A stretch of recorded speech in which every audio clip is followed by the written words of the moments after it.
Hello, as for our learning plan for assignment, we are discussing the 7 critical tasks for management of critical incidents. My name is Michael Cortez, and I am a graduate student of National American University. A little bit about my background. Again, my name is Michael Cortez. I am a graduate student in the Masters of Management with an emphasis of Criminal Justice Management program at NAU. This is for course number CJ6250, and that is Management of Critical Incidents. I am a law enforcement officer in the state of Texas, where I hold a Master Peace Officer certification. And for this learning plans assignment, there is a scenario, and the scenario emphasis is the 7 critical tasks for management of critical incidents. Let's first start off with an overview, and as you move on to execute those 7 critical tasks during a crisis, you have to think of and have in place emergency operations plans, which is another topic that we discussed in this learning plan. It's necessary in the preparation of response to critical incident situations. It can be generalized and specific for multiple applications to include hospitals, police and fire responses, response to natural disasters and incidents, as well as organizational responses in situations of crisis. So in the LP4 scenario, we are faced with a hazmat vehicle crash site or possible hazmat situation. This is probably the worst case scenario that a first responder would want to be dispatched to. It's a very dynamic scene. As you can see in the diagram here, we have a chemical tanker with truck and cab that's overturned. There's a vehicle trapped underneath it. Shows that there is a downward grade slope as you approach to the south on that roadway. There's also an overturned vehicle, possibly due to collision with the truck. We have dimensions of the roadway there, as well as a patrol vehicle sheriff unit parked to the southeast. I added the directional scale simply because that's going to help us during a hazmat situation. You always want to position yourself upwind from any type of hazmat situation.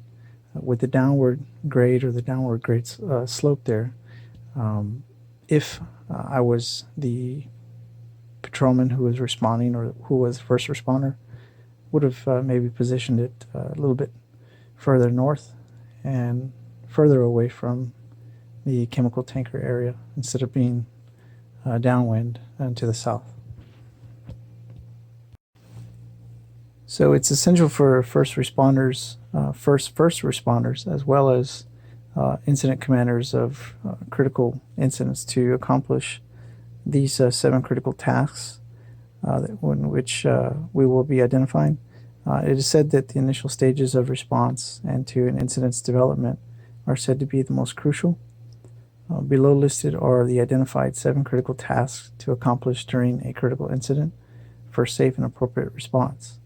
They are establish control and communications, identifying the hot zone, establish the inner perimeter, establish the outer perimeter, establish a good command post, establish a staging area, identify and request additional resources. Now, in continuance with the 7 critical tasks, it's if you go back to the 5th slide, you can see that none of those tasks are in any particular order or numbered. That is simply because they should be approached in not any one particular order. Execution of each task can be completed by first analyzing and determining what approach is more suitable for the situation you're facing. And of those tasks, it is my belief that the task of establishing communication is identified as the most important, or should be the most important. Why do I identify it as the most important? Communication is not only important in critical incidents, but in all different aspects of life. Communication is stressed in personal and business relations. Ranking police and fire department personnel must effectively communicate with others, which includes giving orders to other individuals on scene and off scene, when to do certain things and certain tasks. Communication also, revolutionized response to critical incidents from police and fire personnel. The two-way radio was a huge technological advancement. The Boston Police Department began use of a two-way radio in 1934, and it substantially brought down, call response times. It was a huge officer safety plus, in which, real-time information could be relayed to officers as it was happening. Just made life a little bit easier for those first responders. So in response to the LP4 scenario, we are tasked with being the fire commander in charge of the scene, or assuming command of the scene. And this is simply because we know that there is a possible hazmat incident, and that there may be multiple persons trapped inside of those overturned vehicles. Having an understanding that fire personnel are probably better equipped and trained to work the scene from this point on, due to those circumstances, you do assume command as the fire commander. Being assertive and having established previous incident command structure, ICS roles, the fire commander should assume responsibility as the incident commander. ICS is a standardized on-scene incident management concept designed to allow responders to adopt an integrated organizational structure equal to the complexity and demands of any single incident or multiple incidents without being hindered by jurisdictional boundaries. This is a definition taken from the OSHA information. So basically, that fire commander at that point, in regards to the sheriffs also on scene, that fire commander should assume responsibility of that scene and become the incident commander, and let it be known to the sheriff and the deputies that they are assuming command.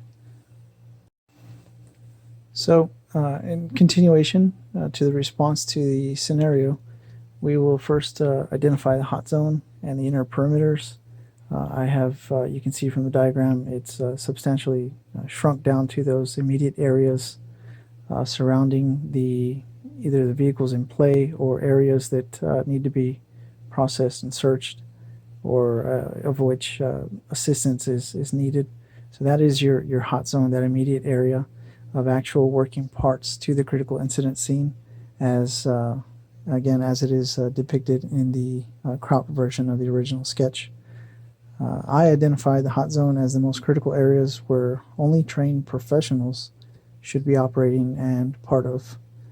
First responders should work to minimize non-first responding personnel from these areas, such as the general public, civilians within the zone at the time of occurrence, and the media as well. So in identifying the inner perimeter, we identify it from the sketch as pretty much the original rendition that you can see on the earlier slides. That is the immediate areas just outside of what was identified as the hot zone.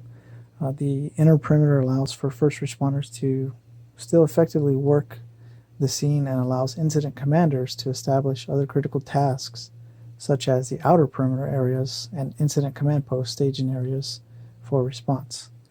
The inner perimeter can be secured by commanding other fire department personnel and police and sheriff personnel available through effective communication. Initial police barricade tape, as well as positioning of vehicles operated by first responders, is crucial in establishing these areas. In establishing the outer perimeter, due to the possible hazmat situation, I would place emergency response units or block off an area a 1/4 mile radius in all directions extending from the actual hot zone, and evacuate and seal off as the outer perimeter to the critical incident scene, evacuation of people that are in the area. Rule of thumb to critical incident response is that it's better to have at first a large scene than to have been too small. The outer perimeter should also be limited to first responding personnel that have purpose at the scene. In the event that the hot zone or inner perimeter should call for an expansion. The need for clear pathways for first responding vehicles in and out of the scene is crucial. In preparation to critical incident response, every department, first responding department, should train in the National Incident Management System, or NIMS for short. NIMS is a comprehensive, nationally recognized approach to incident management to function across all jurisdictional boundaries. Comprehensive and general enough for all agencies to follow to ensure proper response to critical incidents. Preparing for incidents is key, and having knowledge of preparation and planning on a national scale, understanding helps to alleviate communication and response issues. In the LP4 scenario, the NIMS management system, if understood and practiced by both the sheriff and fire agencies, would have come in handy in identifying the needs for resolution of the issues presented after the crash, as well as delegation of assignments from the incident commander to responding personnel. It seems as if the sheriff's deputies or the actual sheriff was kind of lost with or at a loss of what to do next and quickly overturn that scene to the fire commander. So through NIMS management, NIMS practice, they both could have been, more of on the same page and have a better understanding of who's going to do what at that type of scenario. So in conclusion, in planning and preparation is of course key for critical incident response. Execution of the 7 critical tasks by incident commanders and first responders helps to alleviate problems and works to ensure proper response and resolution of critical incidents. Both national and local systems of incident command, such as the National Incident Management System, or NIMS, as well as other incident command systems, ICS systems, should be mandatorily trained, implemented by response agencies for quicker and proper resolve of critical incidents. So to close out, here's a list of references used in preparation for this short presentation.